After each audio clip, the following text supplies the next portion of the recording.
Good evening बच्चों, Sachin Indira classes Jaipur में आपका स्वागत है। आगे बढ़ने से पहले मैं आपको बता दूं, Sachin Indira classes online offline recording तीनों मोड पे अवेलेबल है एंड आप हमारी वेबसाइट sachinindra.com में इसके बारे में देख सकते हैं। ये वीडियो उन लोगों के लिए है जो दिसंबर 2024 CMA inter and CMA final में अपीयर हो रहे हैं। बच्चों, मेरे पास डेली बेसिस पे किसी ना किसी बच्चों के फ़ोन आते हैं कि सर अब हमारे पास केवल 4 मंथ बचे हैं, 3 मंथ बचे हैं, तो क्या इसके अंदर दोनों ग्रुप पॉसिबल है या नहीं है, या एक ग्रुप पॉसिबल है या नहीं है, या हमारी पढ़ाई की स्ट्रेटेजी क्या होनी चाहिए। तो और लास्ट के जो 1 महीना बचेगा उसके अंदर हम कर पाएंगे नहीं कर पाएंगे, जो लास्ट के 8 घंटे होते हैं, जो एग्ज़ाम में हमको 8 दिन होते हैं, 8 दिन 8 पेपर, वो कर पाएंगे नहीं कर पाएंगे। इस वीडियो में मैं आपको उन सभी क्वेश्चनों का जवाब देने की कोशिश करूँगा। तो सबसे पहले आपको अभी क्या करना चाहिए, अपना जो टाइम शेड्यूल है आपको पहले सबसे पहले उसको सेट करना चाहिए कि मुझे डेली बेसिस पे कितने आवर्स देने हैं। अगर मेरे हिसाब से इस समय आपको 12 आवर्स स्टडी करनी चाहिए। अगर मैं बोलूँगा कि 12 आवर्स कैसे करनी है, तो ये भी एक बहुत बड़ा क्वेश्चन होता है कि सर हमको 7 to 7 पढ़ना है, 10 to 10 पढ़ना है, कैसे पढ़ना है, और हमारी 12 घंटे की सिटिंग कैपेसिटी ही नहीं है। तो इसके लिए आप ऐसे ना सोचिए कि हमको 12 घंटे पढ़ना है, हमको हमारे टाइम को स्लॉट को बांटना है और हमको साथ में अच्छी नींद भी लेनी है और अपनी सेहत का भी ध्यान रखना है। वो कैसे पॉसिबल होगा कि जैसे आपने एक रूटीन सेट किया कि मुझे 12 घंटे पढ़ना है, तो आप जैसे एक रूटीन सेट कीजिए कि मुझे मॉर्निंग में 6 o'clock उठना है, फिर 7 to मान लो आपने 11 to आपने 3 to 7 या 7 to 11, मतलब ऐसे आपने 4 स्लॉट में इसको बांट दिया। अब आप जो आपके 4 स्लॉट होते हैं, जैसे मान लो आपका जो सुबह का जो टाइम होता है वो सबसे एनर्जेटिक टाइम होता है। बच्चे अक्सर रात को पढ़ते हैं, लेकिन मेरे हिसाब से सबसे जो एफिशिएंट टाइम होता है वो मॉर्निंग का होता है। तो आपने पहला जो स्लॉट है 7 to 11, इसमें मान लो आपने 3 घंटे पढ़ा और आधे घंटे के 2 ब्रेक ले लिए, ऐसा आप कर सकते हैं। फिर जो नेक्स्ट स्लॉट आता है 11 to 3, उसमें अगेन आपने 3 घंटे पढ़ा और आपने आधा घंटे का ब्रेक ले लिया। जैसे 1.5 घंटा पढ़ा, फिर आधे घंटे का ब्रेक, 1.5 घंटा पढ़ा, फिर आधा घंटे का ब्रेक। फिर हमारा आता है 3 to 7। इसके अंदर आप क्या कर सकते हैं, 1 घंटे की आप नींद ले सकते हैं और आप 3 घंटे इसको निकाल सकते हैं। तो आप इस तरह से करेंगे तो आप इफ़ेक्टिवली टाइम मैनेजमेंट कर पाएंगे और इफ़ेक्टिवली पढ़ाई कर पाएंगे। दूसरा एक क्वेश्चन होता है कि सर जैसे कि हमने पढ़ा तो वो क्या 7 डेज में कोई सब्जेक्ट हो सकता नहीं हो सकता। तो मैं आपको ये बताता हूँ कि दिमाग से ये चीज़ निकाल दीजिए कि हो सकता है या नहीं हो सकता।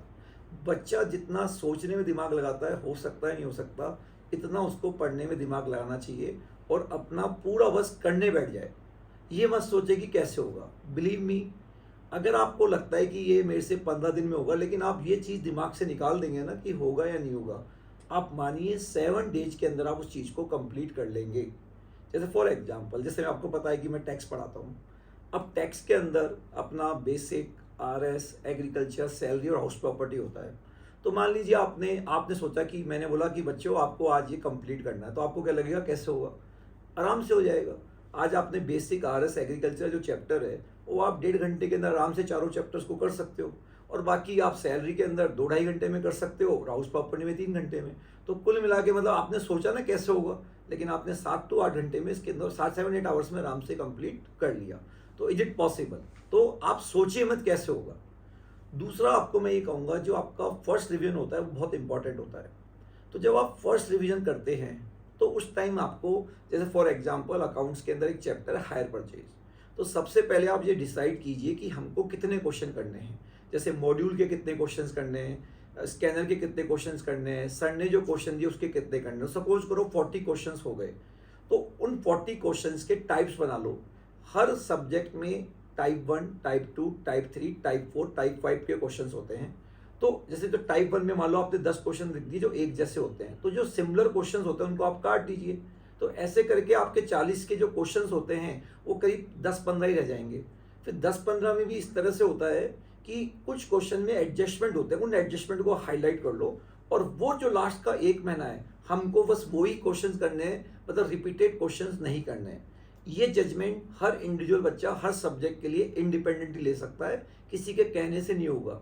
तो आप आज से ही प्लान करके चलिए कि लास्ट का जो 1 मंथ होता है मुझे किस तरह से अपने आप को प्रिपेयर करना है। तो हर चीज़ एक पेपर पे डिसाइड कर लीजिए कि मुझे ऐसे ऐसे पढ़ना है।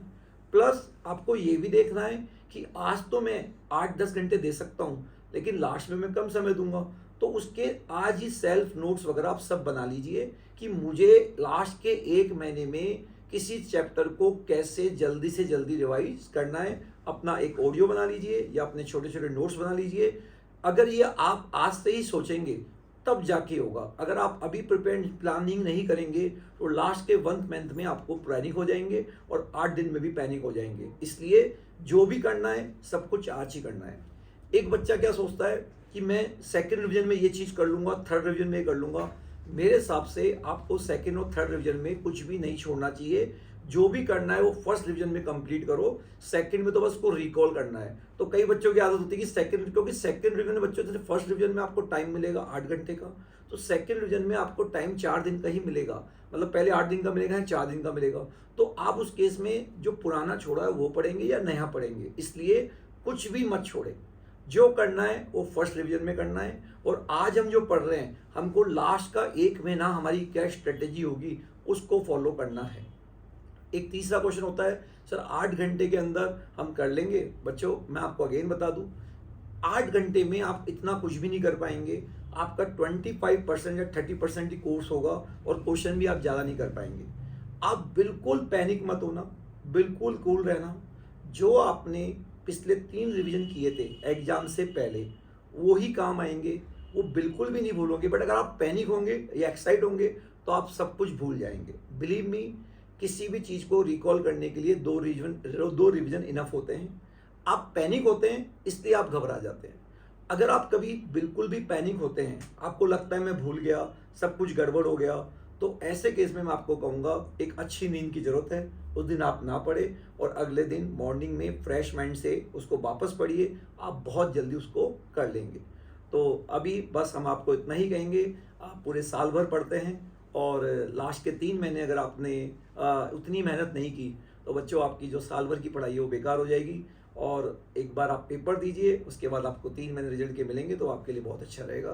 तो मेरा आप सबसे यही है कि आप बिल्कुल मन लगा के पढ़ाई कीजिए और किसी भी प्रकार की कोई भी दिक्कत हो, आप चाहे मेरे स्टूडेंट हो या ना हो, आप हमसे कभी भी एडवाइस ले सकते हैं। थैंक यू वेरी मच बच्चों।